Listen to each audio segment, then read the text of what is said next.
Hello and welcome. You're watching the US Election Watch. I'm Osama Shaab. From the key takeaways of Kamala Harris's first solo interview as a Democrat candidate to Donald Trump returning to Pennsylvania, the location of the first assassination attempt on the former president, to Russian President Vladimir Putin issuing a nuclear warning to the West. We have a lot lined up on the show, but first, let's take a look at the headlines. US President Joe Biden and Vice President Kamala Harris set to meet Ukrainian President Volodymyr Zelensky. Meanwhile, Biden pledges $8 billion for Ukraine ahead of this meeting.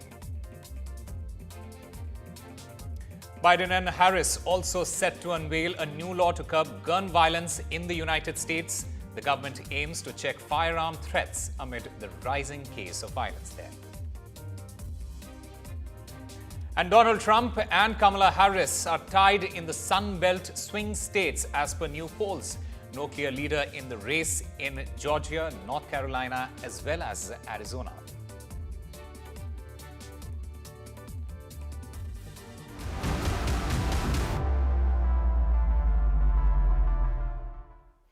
Well, with less than 2 months to go in the US elections race, the Harris versus Trump battle, it is tightening. Looking at their campaigns, both Vice President Kamala Harris and former President Donald Trump, they are off the campaign trail today, with Harris set to deliver remarks on addressing gun violence in America alongside President Joe Biden in Washington before meeting Ukraine President Volodymyr Zelensky later in the day. While Trump, he is off on his campaign trail as well.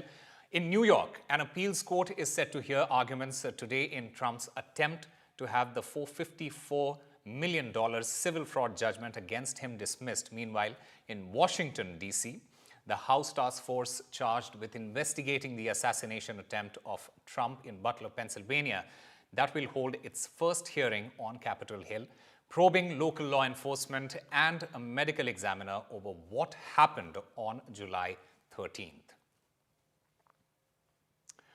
Meanwhile, Kamala Harris, as the economy continued to remain a hot topic in United States elections, Vice President Kamala Harris, in her first solo interview as the Democratic presidential candidate, criticized Trump's calls for broad tariff hikes, dismissing him as what she called not serious on the economy. She instead used the interview to push her economic message in an attempt to reverse Trump's advantage with voters on this issue. Harris used the platform to address voter concerns on inflation and provide clarity on her vision for an opportunity economy. My colleague Parmeshwar Baba has more details.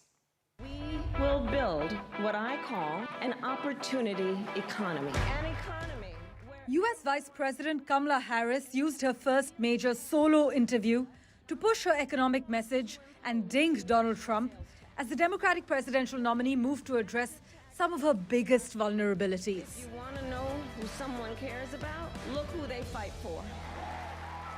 Harris's interview with MSNBC comes amid ongoing Republican criticism of her limited engagement with journalists.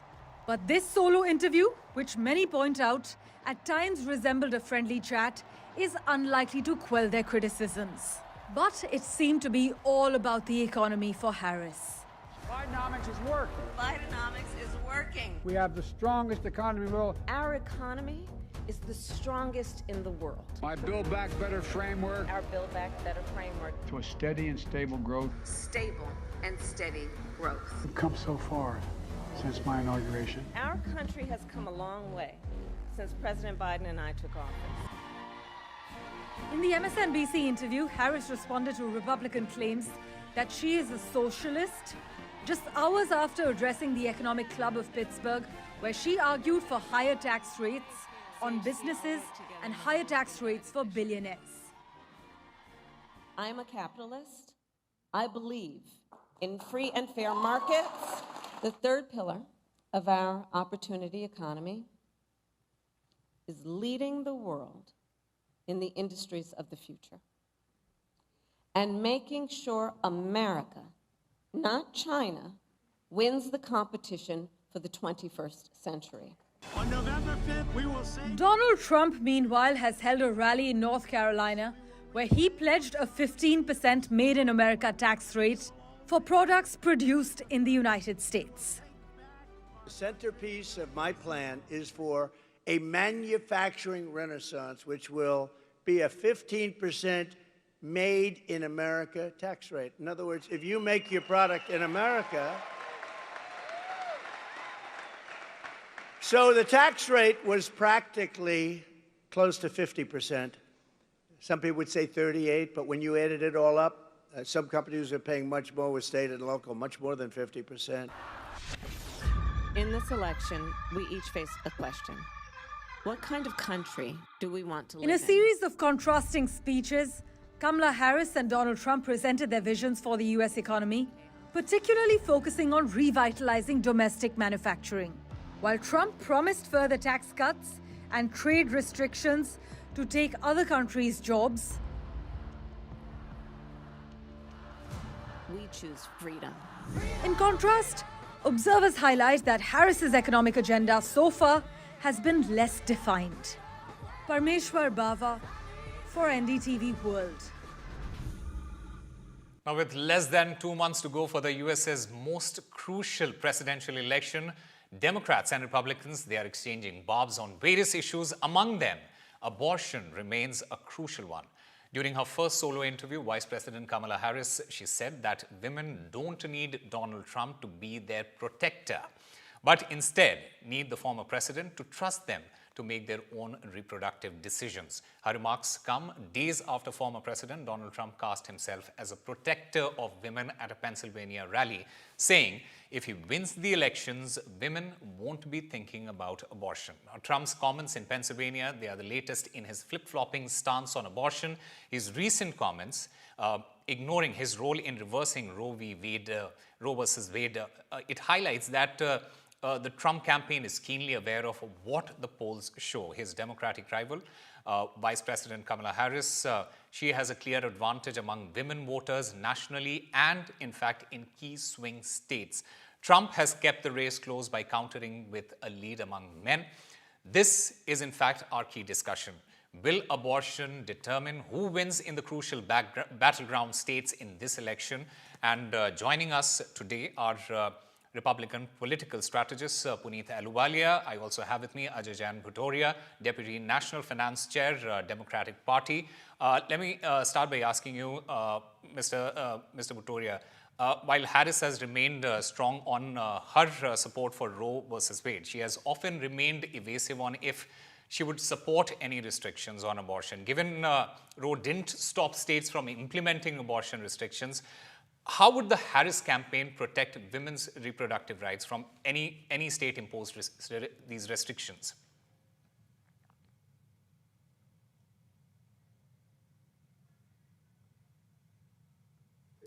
Absolutely.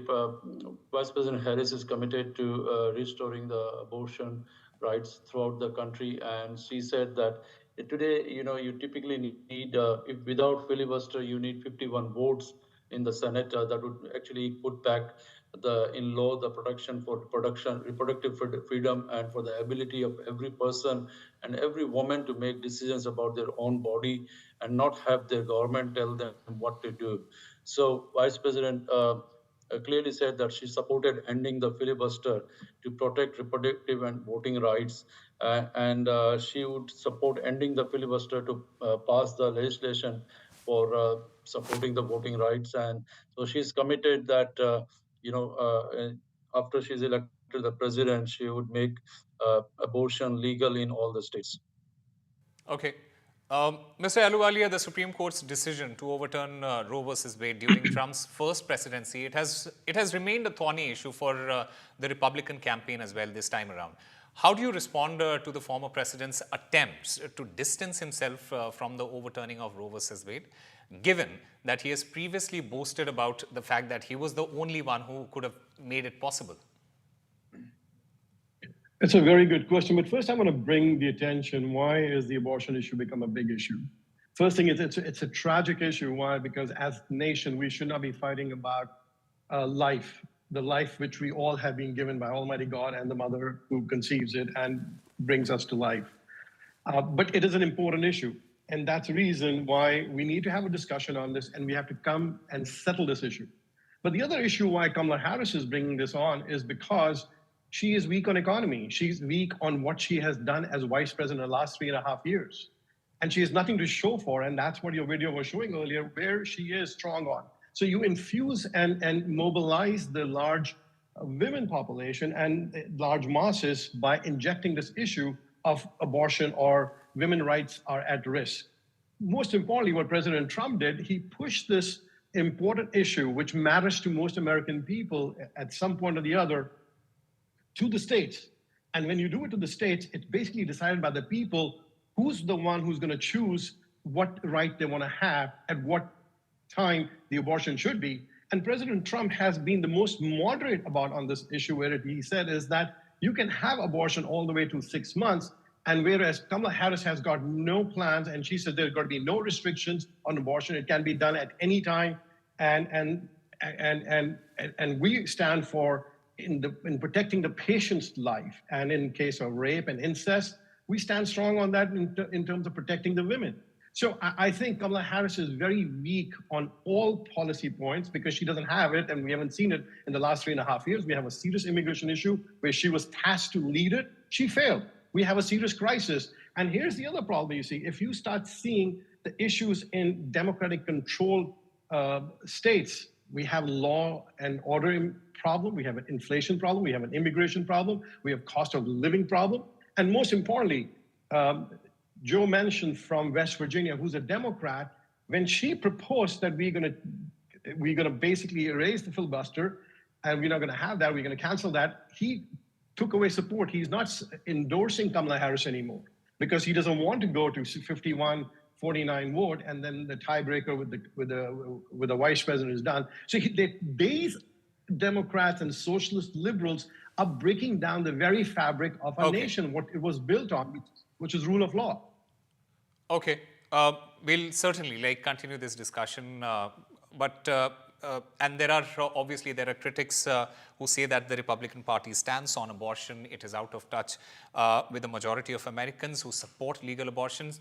But at the same time, you put your point forward, and there are other issues as well that the Democrats are not really looking into, and that is something that probably what the campaigns need to focus on at the moment.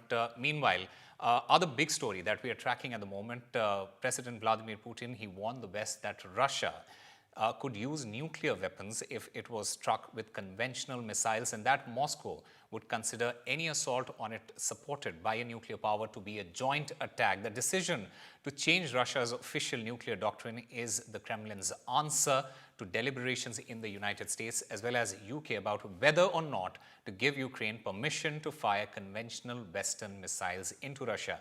Now, Putin said that the changes were in response to a swiftly changing global landscape which had thrown up new threats and risks for Russia. He added that a nuclear power supporting another country's attack on Russia, it will be considered a participant in aggression. Meanwhile, Ukrainian President Volodymyr Zelensky, he's set to meet US President Joe Biden and Vice President Kamala Harris in Washington today, where he will present his victory plan in the over 2-year-long Russia-Ukraine war. The Ukrainian leader, he wants the United States to increase its military support for Ukraine and allow the use of long-range missiles in Russian territory. Zelensky is also expected to meet with senators in a bipartisan session organized by Senate Majority Leader Chuck Schumer. Now, these are all according to reports. Ahead of the meeting, US President Joe Biden, he announced on Thursday that a surge in assistance to Ukraine, including nearly $8 billion in military aid and new long-range ammunitions. To get us the details, we have with us Voice of America correspondent Jessica Stone. Jessica, Zelensky, he is expected to present a victory plan to Biden and Harris. What is this plan expected to entail? Yeah, and he'll be meeting with U.S. President Joe Biden in just a couple of hours' time at the White House in the Oval Office. He's expected to ask the White House really to act more quickly, essentially on all of the requests that Ukraine has, from additional sanctions to additional ammunition and defenses, all in the interest of pressuring Moscow to believe that there is overwhelming force on its way to Ukraine, and therefore they should cut a deal with Kyiv. One of those other things that they're asking the White House for is a security guarantee that the Ukraine will, in fact, be able to become a part of NATO, which of course is a red line for Moscow. So these are the things, the asks that we expect to hear from Zelensky. They're just eking out as the Ukrainians literally test out these messages against various U.S. officials. Reporters are gathering them, but we'll have to see what the White House says, because traditionally, even though the U.S. is the biggest military backer of Ukraine, it has not been quick to offer the things it has offered. And so, by any stretch of the imagination, if Ukraine is looking for an October to December timeline, which they are, to get these resources, they want Washington to move faster than it has in the past. All right, Jessica Stone, thank you very much for getting us all the latest from there. And in fact, to discuss these developments in the Russia-Ukraine conflict, we have with us Glenn Carl, former CIA officer. We also have Puneet Ahluwalia and Ajay Jain Bhutoria still with us. Let me start by asking you, Glenn Carl, how is the United States viewing Putin's recent comments when it comes to the nuclear weapons that he has mentioned? Well, I'd say, I can't speak for the administration, of course, but I'd say that it's a saber rattling that originates in a relative position of weakness. I mean, Putin has brandished the nuclear threat from even before he invaded Ukraine. And were any Western nation to bow to or follow the threat that Putin makes, then Putin would be determining that he can do what he wishes, where he wishes, and any Western nation or any other nation has to simply agree with it or be at war, and that's not acceptable for any state. So I think that it is obviously a threat, but fundamentally an empty one, because he also is a rational person, and I don't think is willing to destroy the earth for just about any cause. And Russia's national integrity is never being threatened by Ukraine defending its territorial integrity. Okay. Mr. Ahluwalia, we saw former President Donald Trump's statements attacking Zelensky, saying he is one refusing to strike a deal in the war in Ukraine. Now, previously, the Trump campaign, it had said he will support Ukraine. What are your thoughts on that first? I think first is that had President Trump been in office, we would not have this issue, as he has said it himself during debate. You need a strong leader and with a steel spine, because that's what is needed. We have two major wars, and we have confrontation going in South China Sea, and that comes from a weak Biden and Kamala Harris, who's also running to become president, and that's what the world views. Bullies and brute force only listen to strong leadership, and neither Biden and Kamala Harris have that spine. More importantly, I think what Putin is doing is also uniting the countries against him. Most importantly, when he says that I'm going to use the nuclear option and in whatever means he does it, I think it's more to target the nuclear energy in Ukraine, because that's what Zelensky is kind of depending on right now. The whole Ukraine is on 70%, leaning on the nuclear energy. But I think what Putin is doing is uniting all other worlds to show what a rogue he is and what kind of a bully he is. And I think that's a big important thing. And also when President Trump and the United States leadership has asked Europe to have ways to protect themselves. They don't even have an early warning system, and Putin knows that. So this is an important message to folks that the policy of appeasement is not going to go far. You have to take them on, and you have to basically put them where they are, and you have to call them out. And that's what we need to do at this point is, okay, hopefully President Trump can do that before he takes oath. All right. Mr. Bhutoria, would you like to respond to what Mr. Ahluwalia has said? And also the fact that how does the Harris's campaign view Putin's recent comments on the use of nuclear weapons? And what is the campaign's stance on nuclear weapons?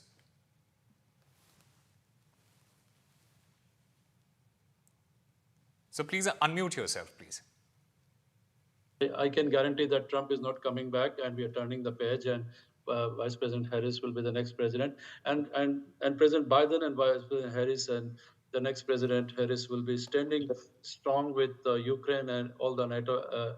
Ukraine is not a NATO ally yet, but with all the rest of the NATO allies, and against the bully Russia, and do everything necessary to protect them and support them. And we have shown that consistently that whatever Russia bullies down, we are not. Russia is trying to change its Security Council by describing that a joint attack, which with a country and supported by another ally, would allow them to use the nuclear weapons. This is basically a threat to the entire world. I mean, and how Russia is trying to put this threat out there, so to use the nuclear weapons. And I'm sure President Biden and Vice President Harris will respond accordingly with taking national security in consideration. And this is a bipartisan issue, and they will take the required action to protect both Ukraine and the interest of the United States and its allies. All right. Unfortunately, we are running short of time at the moment. Gentlemen, thank you very much for getting us all your views. We shall keep continuing to talk about various issues on our show. Thank you for joining us at the moment. Meanwhile, Donald Trump's campaign, it has officially announced that the former president, he plans to return to Butler, Pennsylvania, the location of the first assassination attempt on his life this year, for a rally on October 5th. In his return to Butler, the campaign said that Trump will honor firefighter Corey, the 50-year-old father who was shot and killed during the attempted assassination. Trump's upcoming rally in Pittsburgh, a key battleground state, it will come less than 3 months after the July 13th attempt on the former president's life. At the US Congress, it passed a stopgap bill to avert a partial government shutdown beginning next week, even as a large number of House Republicans revolted against their leadership for failing to achieve new federal spending cuts. Now, the Democratic majority Senate, it passed the bill by a margin of 78 to 18 hours after the House of Representatives approved it. The measure will maintain the government's current level of roughly $1.2 trillion in annual discretionary fund through December 20, avoiding a government shutdown just weeks before the November 5th election. My colleague Vishal Vivek brings us this report.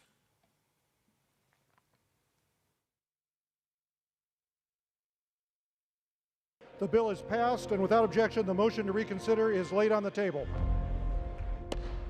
The US Congress overwhelmingly passed a funding bill on Wednesday to avert a government shutdown next week. This after the House Republicans removed a proposal demanded by Donald Trump that would require Americans to show proof of citizenship to register to vote. The package was negotiated by House Speaker Mike Johnson and some top Democrats. It would fund the government until December 20 and also provide $231 million in additional money for the Secret Service. In the wake of 2 attempts to assassinate Trump, this funding holds great significance. US government shutdowns have occurred several times over the past few decades. They can have a wide-ranging impact as they not only interrupt crucial services and programs, but they are also costly for the government and slow down economic growth. On the other hand, federal employees could end up working without pay until the government reopens. The problem is mostly unique to the US, as government shutdowns do not occur in peer countries because their governments do not shut down operations in reaction to a lapse in funding bills. Both chambers of the US Congress are set to adjourn this week and will not return until after the presidential election on November 5, with another spending fight in the waiting. With Vishal Vivek, Bureau Report for NDTV World. Well, that's all the time we have for you. Keep watching NDTV.